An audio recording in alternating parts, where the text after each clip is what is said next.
Bonjour chers amis, bonjour frères et sœurs, vous êtes à l'écoute de l'Évangile sans contour. Et ce matin encore, j'aimerais partager avec vous quelque chose de très très important.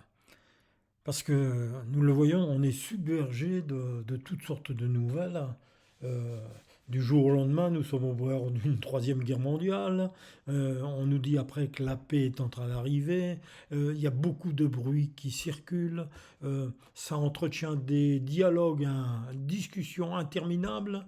Et souvent, si on veut faire le point, on ne sait pas trop où on est. Et on a vraiment besoin, et je pense, eh bien, de revenir surtout vers le Seigneur et de penser à cette parole. Vous savez que quand les disciples sont entrés dans la chambre haute, eh bien, pour recevoir le Saint-Esprit, le baptême du Saint-Esprit, ils ne savaient pas ce qui allait arriver, mais ensuite ils en sont sortis. Alors, le message, c'est entrer et sortir de notre chambre haute. Alors, pourquoi entrer? Eh bien, parce que là, on réalise, acte 10, 38, que Dieu a oint du Saint-Esprit et de force Jésus de Nazareth, qui allait de lieu en lieu en faisant du bien et guérissant tous ceux qui étaient sous l'emprise ou l'empire du diable. Pourquoi? Parce que Dieu était avec lui. Et souvenez-vous que Jésus, avant, avait été conduit par l'Esprit dans le désert pendant 40 jours. Et là, il a été dans, je dirais, il a fait sa chambre haute aussi un peu parce qu'il a été seul avec son Père, il s'entretenait avec lui. Et l'Esprit l'a formé, l'Esprit l'a rempli de sa puissance, puis ensuite il est allé pour annoncer la bonne nouvelle.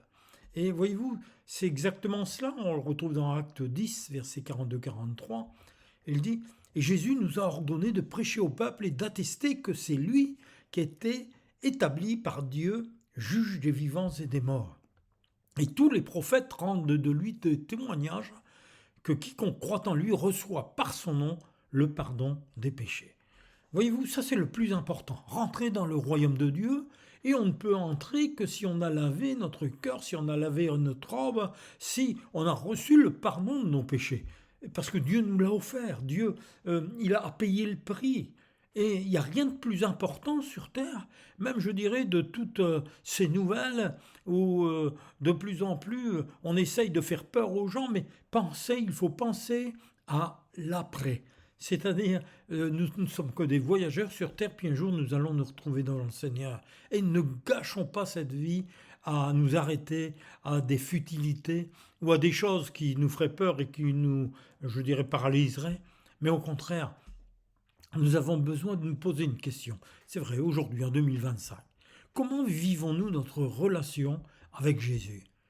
Parce que il faut savoir que Jésus, vous savez, il a dit à ses disciples, Luc chapitre 24, versets 48-49, vous êtes témoins de ces choses. Tout ce qu'ils ont vu, tout ce qu'ils ont connu, tout ce qu'ils ont expérimenté.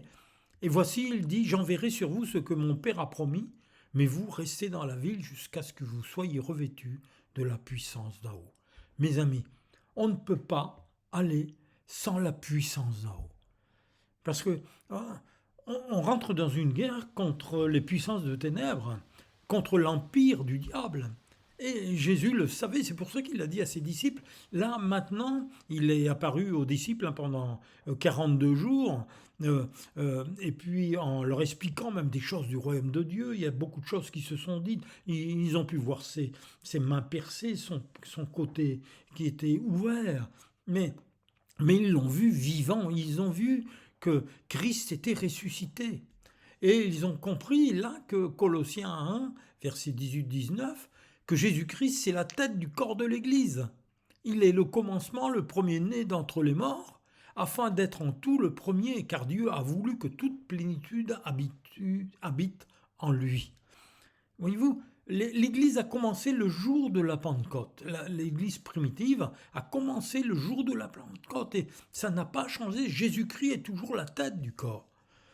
Sommes-nous entrés dans notre chambre haute pour la prière et pour recevoir ce que le Père Céleste nous a promis? Vous savez, Jésus l'avait dit dans Actes chapitre 1, verset 5, « Car Jean a baptisé d'eau, mais vous, dans peu de jours, vous serez baptisés du Saint-Esprit. » Ça, c'est une parole, c'est une promesse qu'il avait faite.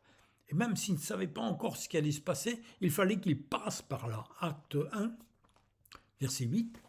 mais vous recevrez une puissance, le Saint-Esprit, survenant sur vous, et vous serez mes témoins, à Jérusalem, dans toute la Judée, dans la Samarie, jusqu'aux extrémités de la terre. Voyez-vous, il n'y a pas 36 solutions, on a besoin de monter là-haut.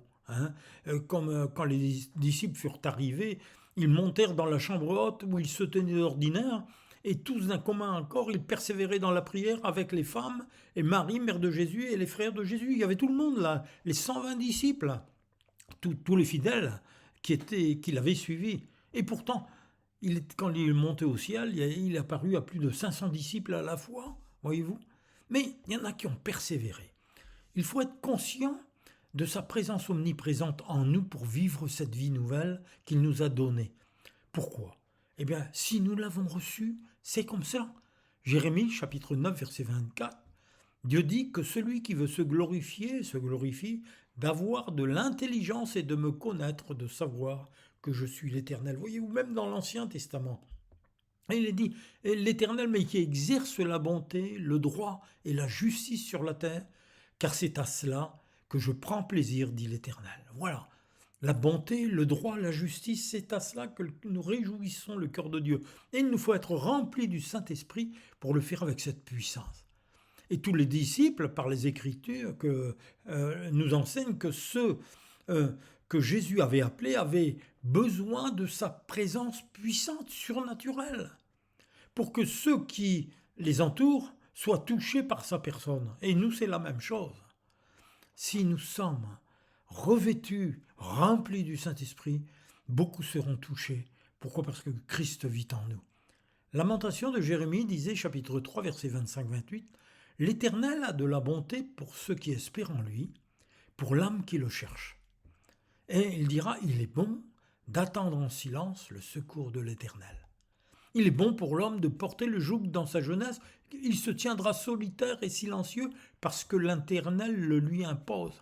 Il y a un moment, il va falloir faire taire tout ce qui est en nous, entrer dans cette chambre haute, et puis là, laisser ce cœur qui est vidé de tout son moi, de tout son orgueil, de toutes ses pensées, tout cela, se livrer complètement entre les mains du Seigneur pour qu'il nous remplisse.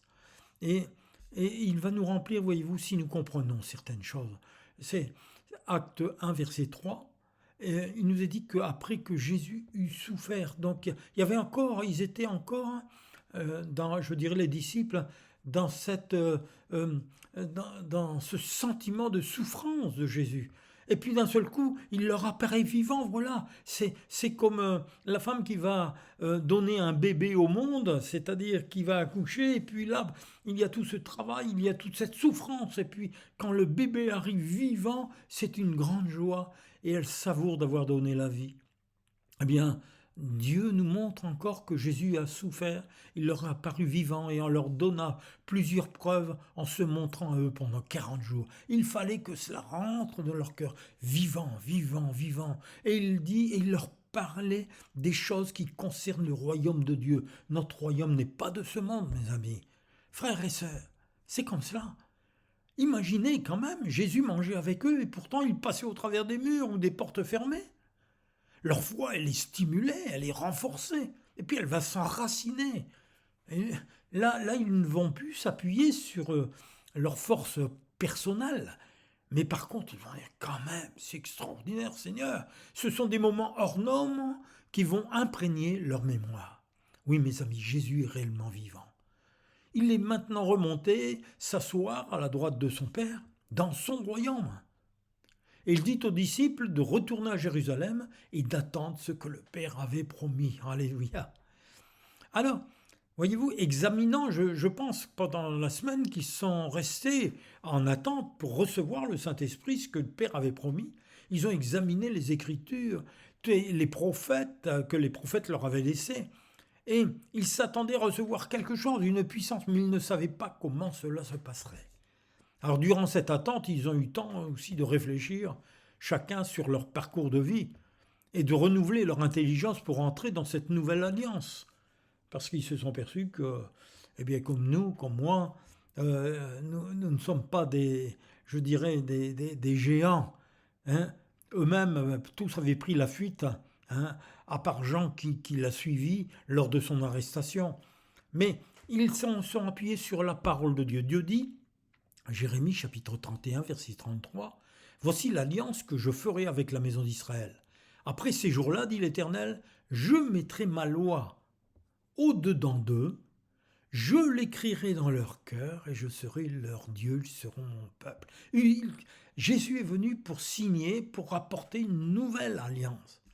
Et Acte 2, versets 1 et 2, dit le jour de la Pentecôte, ils étaient tous ensemble dans le même lieu, et tout d'un coup il vint du ciel, un bruit comme celui d'un vent impétueux, et il remplit toute la maison où ils étaient assis. Et Acte 2, 4 dit, et ils furent tous remplis du Saint-Esprit, et ils se mirent à parler d'autres langues, selon que l'Esprit leur donnait de s'exprimer. Mes amis, leur cœur avait été vidé de leur moi, vidé de leur orgueil, je vous disais, vidé même de leurs échecs qu'ils avaient eus, vidé de leur peur, vidé de tout cela, parce qu'ils avaient fait un retour sur soi-même. Et leur prière à ce moment-là avait commencé à changer. Et tout cela va continuer, ça engendre des nouvelles attitudes, des moments de partage, de découverte.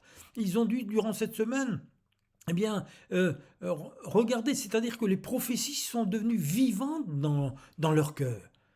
Mais aussi des regrets, comme je vous disais, certainement qu'il y a eu des demandes de pardon.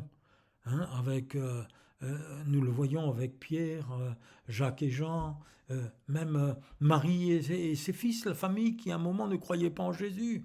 Il fallait que le changement s'opère. Et il fallait qu'il dépasse la croix, toute cette souffrance, toute cette mort, toutes ces choses horribles qui étaient arrivées. Mais il fallait qu'il dépasse maintenant pour revoir le tombeau où Christ est ressuscité. La porte du tombeau a été roulée, la pierre a été roulée. Et ils vont entrer dans une vie continuelle, c'est-à-dire avec Jésus qui est ressuscité, Jésus qui est vivant. Et comme Jésus est l'Écriture, Jésus est la parole de Dieu faite chair, eh bien l'Écriture devient vivante. Et les paroles de vie et de puissance vont même s'emparer, voyez-vous, de la langue de ceux qui étaient là. Et c'est au travers de cette rencontre surnaturelle qu'ils vont connaître cette relation d'amour et de puissance avec le Père Céleste. Par Jésus. Dans cette union invisible, surnaturelle, du royaume de Dieu par l'Esprit. C'est extraordinaire, des langues de feu qui viennent, qui se posent sur chacun d'eux. Puis d'un seul coup, ce membre qui est difficile à dompter, c'était Jacques qui le disait, la langue, mais d'un seul coup, cette langue, le Saint-Esprit va s'en emparer et ils vont commencer à dire les merveilles de Dieu en des langues qu'ils ne connaissent pas et que d'autres de l'autre côté vont entendre et vont être émerveillés, même étonnés. Après avoir reçu la puissance du Saint-Esprit pour le travail que Dieu leur avait confié, afin qu'il soit manifesté dans leur nouvelle destinée, dans les actes des apôtres, pour devenir des pécheurs d'hommes par Jésus-Christ. Oui, mes amis, c'est comme cela. Leur vie a changé. Et il y a quelques témoignages qui nous sont donnés dans les Actes, chapitre 3, 2 à 9, lorsque il nous est parlé de cet homme boiteux de naissance qu'on portait et qu'on plaçait tous les jours à la porte du temple, appelé la Belle, pour qu'il demandât l'aumône à ceux qui entraient dans le temple. Et puis lorsque cet homme a vu Pierre et Jean qui allaient y entrer, il leur demanda l'aumône. C'était sa réaction normale. Pierre, de même que Jean, fixa les yeux sur lui et dit « Regarde-nous ». Et il les regardait attentivement, s'attendant à recevoir d'eux peut-être quelques pièces. Alors Pierre lui dit, là il va le casser, « Je n'ai ni argent ni or, mais par contre ce que j'ai, je te le donne. Au nom de Jésus-Christ de Nazareth, lève-toi et marche. » Et le prenant par la main, il le fit lever en même instant. Ses pieds et ses chevilles devinrent fermes. Et d'un saut, il fut debout. Et il se mit à marcher. Il entra avec eux dans le temple. Alléluia! Marchant, sautant et louant Dieu devant les pharisiens, les sadducéens, devant les prêtres, devant les lévites, devant tous ces hommes religieux, même tous les fidèles qui venaient au temple. C'est extraordinaire. Tout le monde le vit, nous dit, marchant et louant Dieu. Et si on va plus loin, Acte 5, verset 12, beaucoup de miracles et de prodiges se faisaient au milieu du peuple par les mains des apôtres. le Saint-Esprit leur aurait communiqué justement ces dons puissants au travers de cette puissance. Et leurs mains, que Jésus avait dit, vous poserez vos mains sur les malades et les malades seront guéris. Eh bien, voilà, ça se passait tout naturellement. Et la Bible nous dit qu'ils se tenaient tous ensemble au portique de Salomon. Beaucoup venaient encore pour se faire guérir. Actes 5, 15 et 16. En sorte qu'on a porté les malades dans les rues et qu'on les plaçait sur des lits et des couchettes, afin que lorsque Pierre passerait, son ombre au moins couvrit quelqu'un d'eux. Ils étaient tous là. Et rendez compte la foi, la puissance qui était dégagée, que lorsque Pierre passait, eh bien avec son nom, lorsque son ombre passait sur le malade était guéri. Et la Bible nous dit que la multitude accourait aussi des villes voisines de Jérusalem, à Jérusalem, amenant des malades et des gens tourmentés par les esprits mauvais, par des esprits impurs.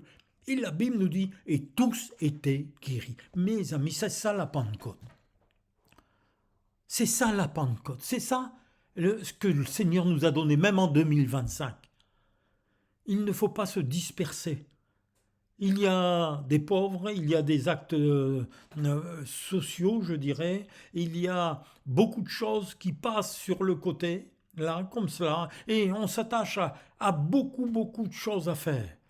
Mais ce que nous voyons, nous avons besoin d'une nouvelle Pentecôte. Nous avons besoin de monter dans la chambre haute et d'en sortir une fois que nous sommes remplis. Et là, par la foi, là, nous pouvons maintenant accomplir ce qui est écrit.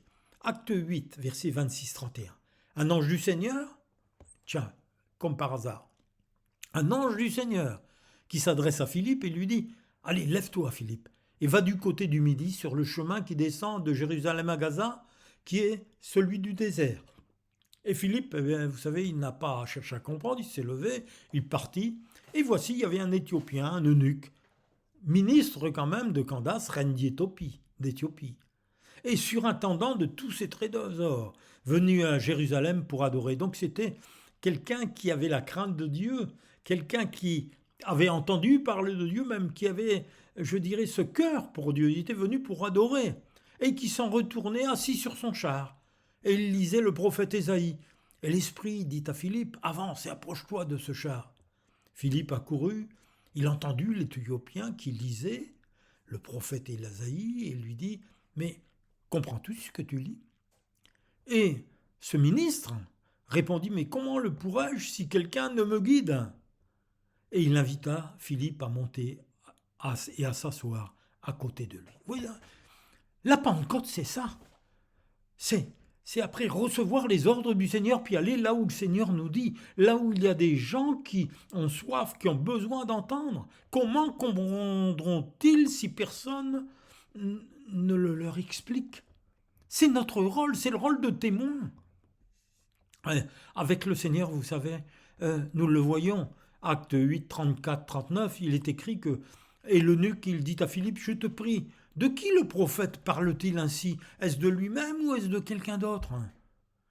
Alors Philippe, ouvrant la bouche et commençant par ce passage, lui annonça, quoi? La bonne nouvelle de Jésus, celui qui est vivant. Ses souffrances, sa mort sur la croix, mais aussi le tombeau qui a été vaincu, le ressuscité, qui continue et qui nous a donné ce pouvoir, qui a donné ce pouvoir pour que les gens croient eux aussi pour entrer dans le royaume de Dieu. Et comme ils continuaient leur chemin, il est écrit, ils rencontrèrent de l'eau et l'eunuque lui dit, voici de l'eau, qu'est-ce qui empêche que je sois baptisé? Il avait tout compris, l'eunuque. Celui qui croira et qui sera baptisé sera sauvé. Et Philippe lui dit, eh bien si tu crois de tout ton cœur que cela est possible, et l'eunuque a répondu, mais oui, je crois que Jésus-Christ est le Fils de Dieu. Il fit arrêter le char, Philippe et l'eunuque descendirent tous deux dans l'eau, et Philippe baptisa l'eunuque, tout simplement. Il a cru, reçu le Seigneur comme son sauveur. Il a cru que Jésus était le Fils de Dieu, et de suite il a voulu se faire baptiser pour entrer dans la famille de Dieu, pour obéir à la parole du Seigneur. Et quand ils furent sortis de l'eau, l'Esprit du Seigneur enleva Philippe, et l'eunuque ne le vit plus, tandis que joyeux, il poursuivait sa route. Mes amis, frères et sœurs, que lorsque Dieu nous donne une mission, eh bien que nous puissions la remplir complètement. Et lorsque nous allons plus loin ensuite, eh bien que ceux qui ont reçu Christ dans leur cœur puissent continuer leur route dans la joie et dans la paix. Oui, c'est cela, il n'y a pas d'autre moyen.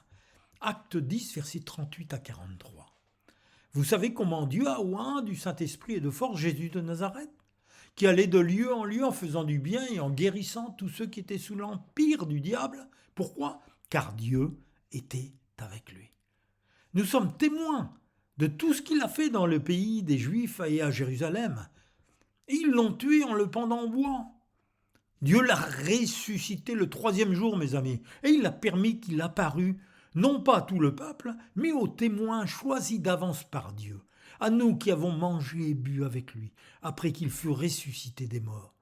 Et Jésus nous a ordonné, écoutez bien, ordonné de prêcher au peuple et d'attester que c'est lui qui a été établi par Dieu, juge des vivants et des morts.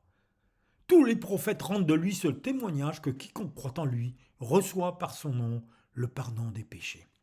Mes amis, beaucoup de proclamations actuellement. Beaucoup, nous le voyons, que ce soit sur les chaînes, que ce soit sur Internet, que ce soit dans des journaux. On répète les proclamations de chefs d'État, d'hommes forts, que ce soit des États-Unis, de la Russie, de la France, de l'Europe entière. Mais ce n'est pas de cela qu'il nous parle. Il nous parle justement de celui qui a été établi, donc qui est au-dessus de tous ces hommes d'État, tous ces dignitaires. Il y a quelqu'un qui est au-dessus, c'est Jésus. Et c'est lui que Dieu a établi juge des vivants et des morts. Un jour, eux aussi auront à rendre compte au Seigneur pour tout ce qu'ils auront fait.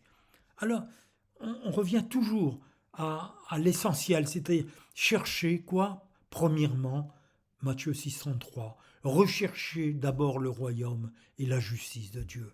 Et tout cela vous sera donné en plus. C'est-à-dire que, en français courant, ça marque encore plus l'impact. Préoccupez-vous d'abord du royaume de Dieu et de la vie juste qu'il demande. C'est-à-dire vous devez changer de vie. Et Dieu vous accordera aussi tout le reste. Voyez-vous, il y a la puissance, mais surtout la puissance du pardon de nos péchés et la puissance justement de la vie nouvelle que Dieu nous donne pour vivre une vie qui plaît au Seigneur. Et ça commence dans notre lieu secret de la prière. Et vous savez, on a une chambre secrète, c'est notre cœur. Il n'y a qu'une clé. Et la porte, elle est à l'intérieur. C'est nous qui devrons ouvrir. Ouvrir la porte de notre cœur pour que l'Esprit de Dieu Tout-Puissant nous remplisse. Si vous n'ouvrez pas votre cœur, il ne peut pas vous remplir. Vous le cherchez depuis longtemps ? Eh bien, continuez, mais ouvrez votre cœur. Je me souviens d'une mission que je faisais du côté de Bordeaux, et il y avait là un couple qui m'avait accueilli, un couple de personnes âgées, qui étaient, convertis depuis des années.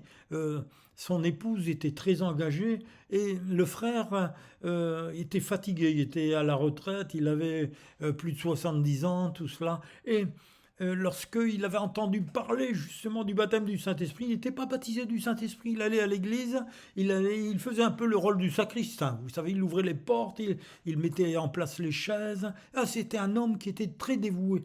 Et je lui dis, mes frères, mais comment ça ? Il dit, non, j'ai jamais été baptisé, mais le Seigneur me le donnera quand il voudra. Non, j'ai dit, c'est pas comme cela, frère.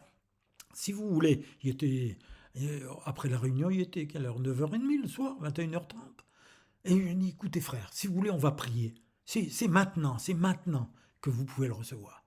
Et il était un petit peu gêné, mais en priant, je lui ai imposé les mains et nous avons commencé à prier. Et au bout de 2-3 minutes, eh bien, sa langue a été saisie par l'Esprit de Dieu. Et il a commencé à louer Dieu, sa femme n'en revenait pas.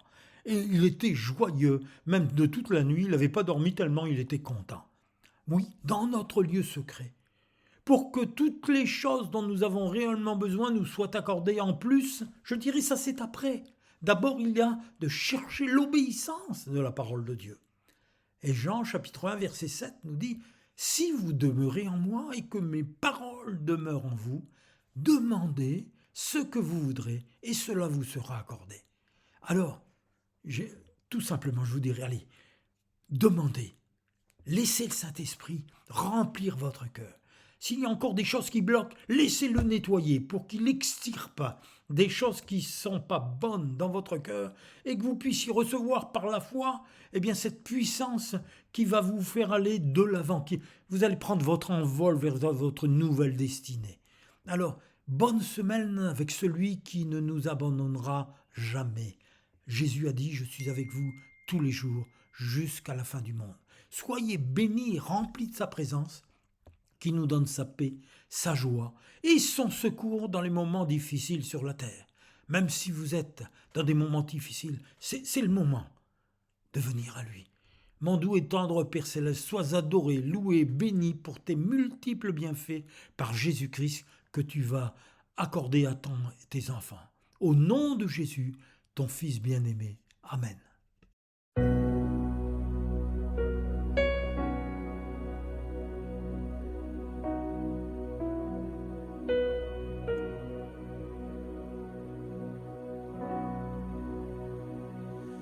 Plus près de toi, tel est mon désir, mon roi. Toucher ton vêtement, ressentir ton onction sur moi.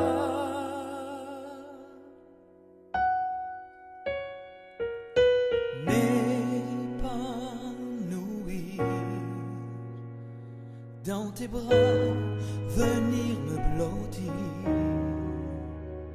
passer des moments avec toi, écouter le son de ta voix,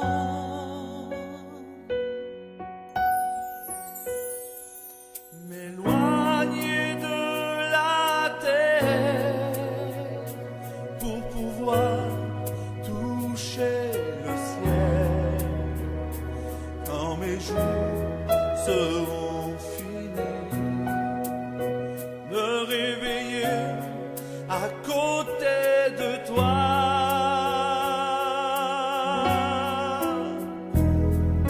J'y arriverai, même coûte que coûte, même dans la douleur, les rires et les doutes, avec toi Seigneur dans ma vie. Sentiers sont ta